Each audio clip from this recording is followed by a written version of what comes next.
एक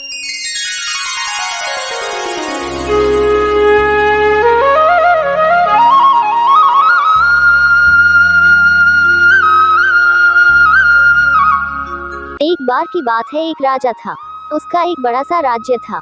एक दिन उसे देश घूमने का विचार आया और उसने देश भ्रमण की योजना बनाई और घूमने निकल पड़ा। जब वह यात्रा से लौटकर अपने महल आया, उसने अपने मंत्रियों से पैरों में दर्द होने की शिकायत की। राजा का कहना था कि मार्ग में जो कंकड़ पत्थर थे वे मेरे पैरों में चुभ गए और इसके लिए कुछ इंतजाम करना चाहिए। कुछ देर विचार करने के बाद उसने अपने सैनिकों व मंत्रियों को आदेश दिया कि देश की संपूर्ण सड़कें चमड़े से ढक दी जाएं। राजा का ऐसा आदेश सुनकर सब सख्ते में आ गए, लेकिन किसी ने भी मना करने की हिम्मत नहीं दिखाई। यह तो निश्चित ही था कि इस काम के लिए बहुत सारे रुपए की जरूरत थी, लेकिन फिर भी किसी ने कुछ नहीं कहा। कुछ देर बाद राजा के एक बुद्धिमान मंत्री ने एक युक्ति निकाली। उसने राजा के पास जाकर डरते हुए कहा कि मैं आपको एक सुझाव देना चाहता हूँ।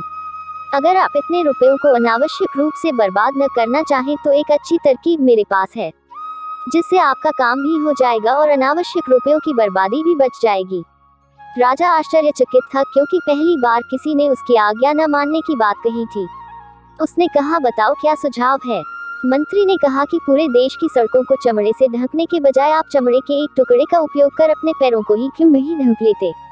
राजा ने अचरज की दृष्टि से मंत्री को देखा और उसके सुझाव को मानते हुए अपने लिए जूता बनवाने का आदेश दे दिया। यह कहानी हमें एक महत्वपूर्ण पाठ सिखाती है कि हमेशा ऐसे हल के बारे में सोचना चाहिए जो ज्यादा उपयोगी हो।